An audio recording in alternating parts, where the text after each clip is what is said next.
Hi Daisy Ray, are you ready for book club? Hey guys, it's time for Reading with Ray. Daisy Ray needs a haircut pretty badly, but just like human hairdressers, all the dog groomers are closed right now. Soon, I hope, she can get a haircut. Griffin's right over there. He needs a haircut just about as badly as she does. Hi, baby.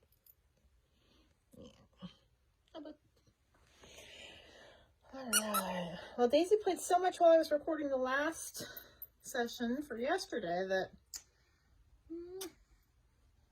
I don't know, she might be too tired to participate. This is her favorite toy, so you see him a lot.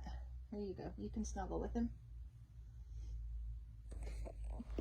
Alright, well, I'm Miss Renee, and I am a children's librarian at Salem Public Library in Salem, Ohio.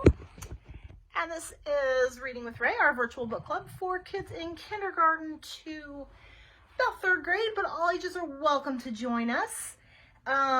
We are about halfway through Ivy and Bean Book 2, which is Ivy and Bean and the Ghost Who Had to Go.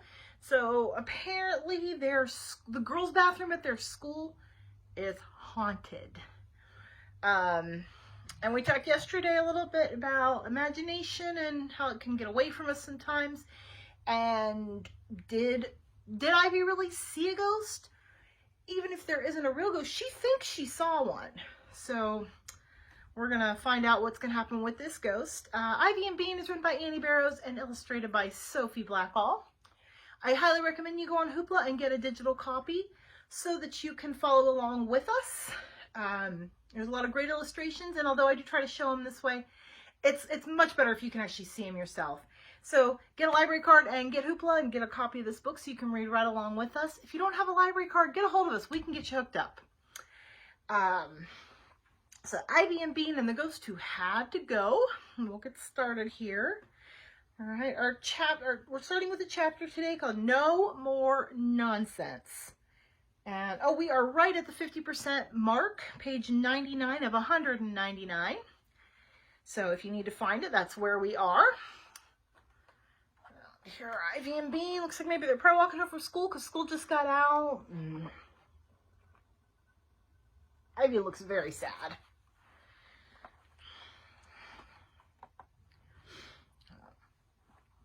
Ivy wasn't exactly crying, but her eyes were glittery. She still likes you, Bean said. Really, she does.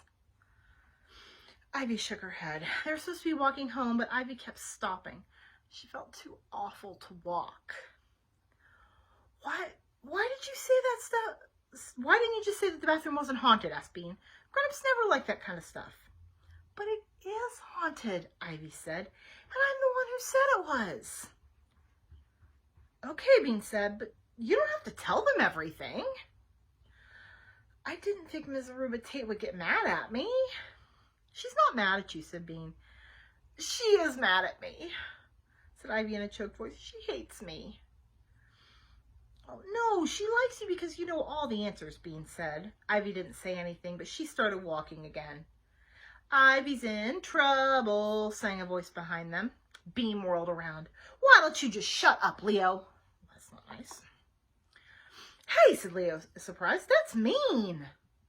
Go away, Bean said. She wished she had some plums. Oh, remember she talked earlier about she sat on and rubbed plums in his hair. I live on this street, you doof. Leo picked up a rock and threw it at a tree. I heard you got sent to the principal's, he said to Ivy. I did not, yelled Ivy. She stuck her tongue out at Leo. Gee, said Leo, if there is a ghost, your ugly face will scare him right back to his grave.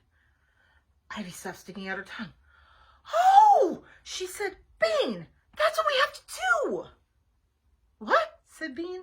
We've got to send it back to its grave, said Ivy. We need to expel it. Expel? Like Cody? Cody had lit 2 garbage cans on fire and wasn't allowed to come back to school anymore. He was expelled. Yeah, like Cody, said Ivy. That'll fix everything. How are you going to expel a ghost? Leo asked. They'd forgotten he was there. Secret, said Ivy and Bean at the same moment. They looked at each other and smiled. Oh, come on, said Leo. I won't tell. Can't, said Ivy as she started to walk away. Leo looked glum, and Bean felt sorry for him. We'll tell you afterward. Okay, thanks, he said, and Bean turned and raced to catch up with Ivy, who was halfway up the street.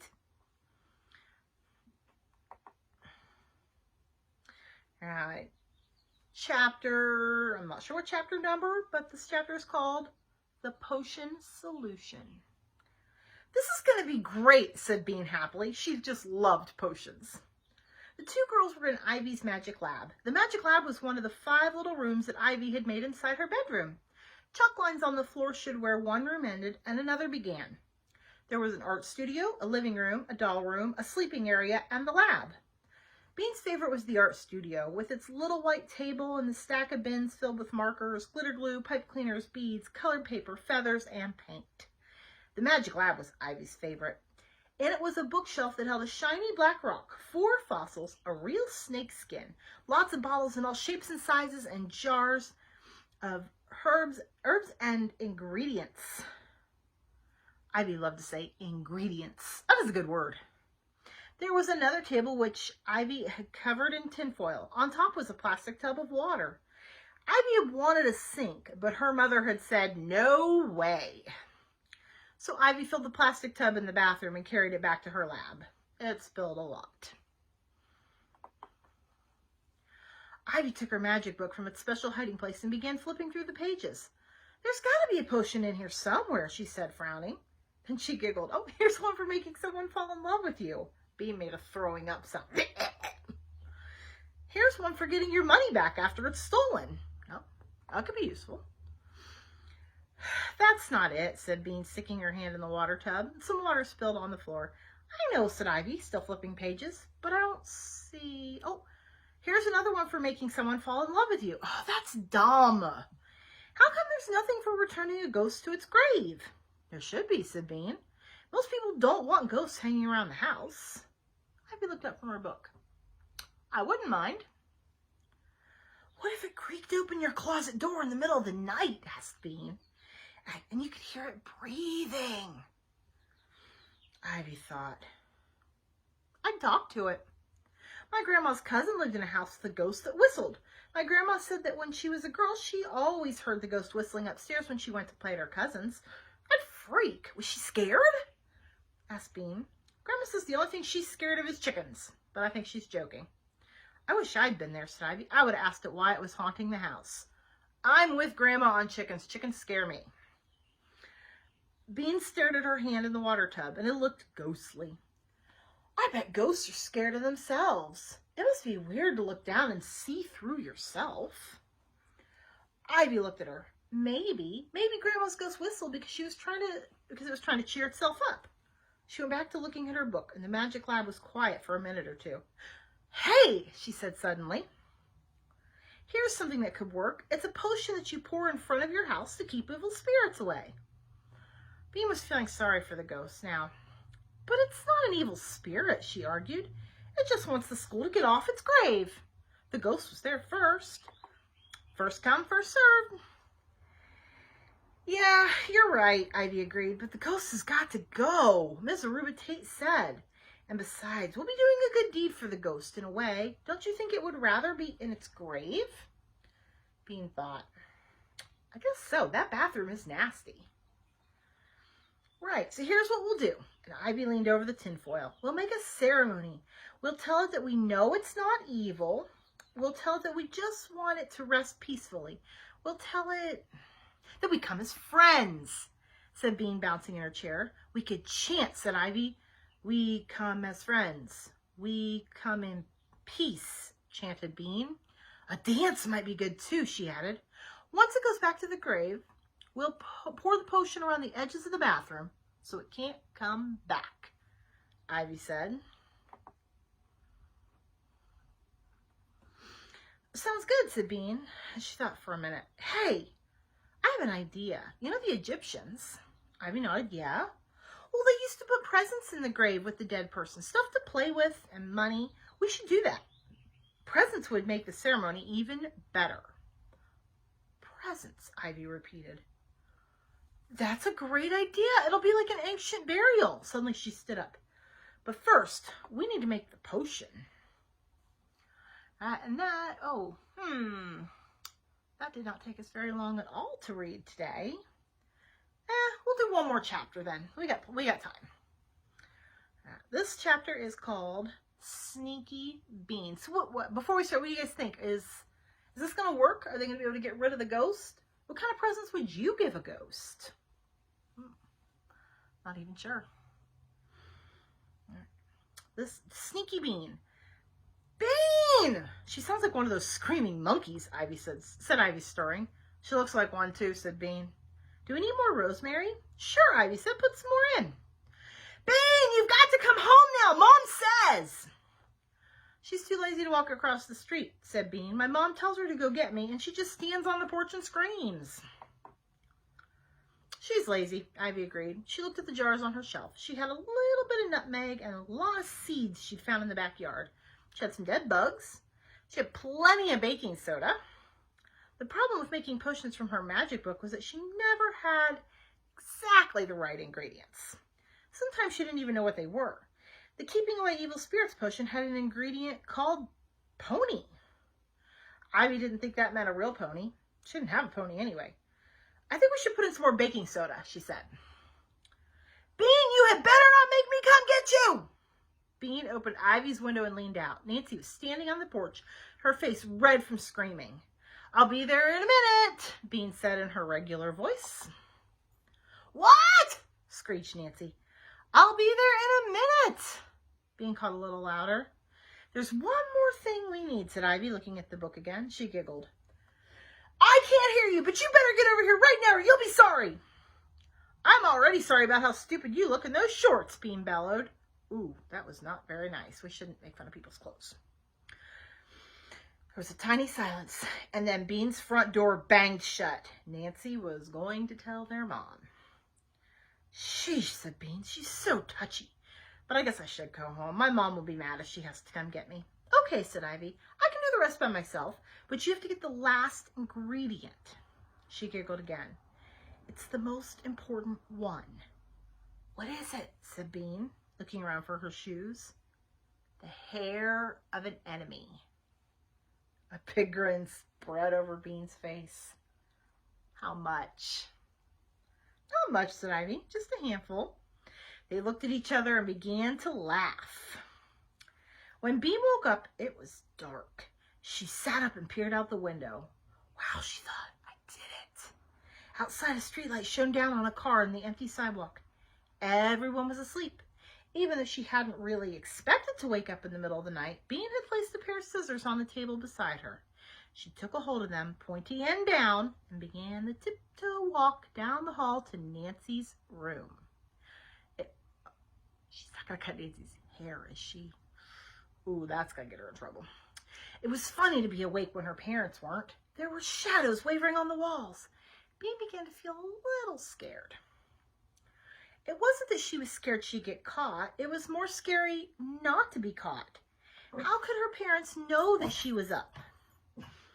Nancy liked her door closed at night. Bean had always thought that was weird, but now it was just plain annoying because Bean had opened the door without making a sound. Very, very slowly, she turned the knob. Quietly,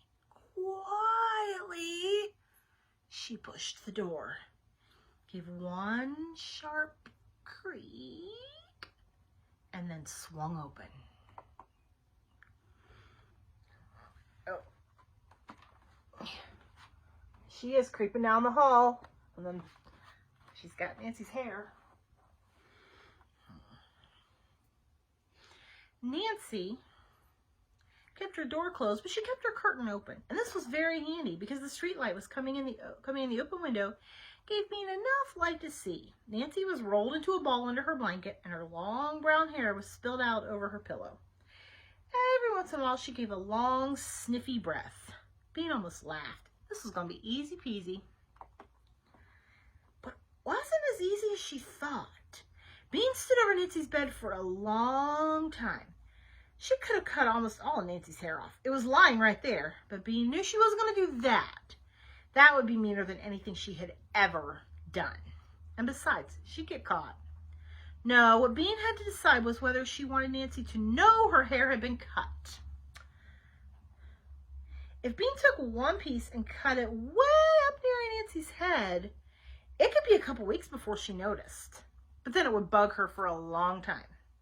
On the other hand, if Bean just trimmed off a little all the way across the bottom, Nancy probably wouldn't notice at all. Bean sighed softly. She should just trim it. This is what Ms. Aruba Tate called making a mature decision. Mature decisions were not as much fun as immature decisions. Sometimes you had to make them.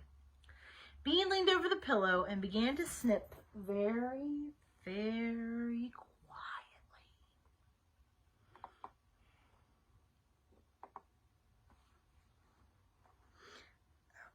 Oh, let's back up. The problem with digital copies, they don't flip pages quite as fast as a print book does.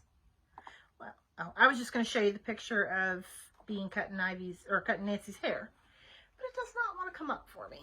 That's okay. All right, well, I'm going to stop there for today, and we will pick up tomorrow. It looks like they've got all their potion ingredients, so they're getting ready to expel the ghost. If there even is a ghost. So we will see what they get up to tomorrow. And so Daisy Ray and I are signing off for today. Bye. All right, I'll see you guys soon. Thanks. Bye.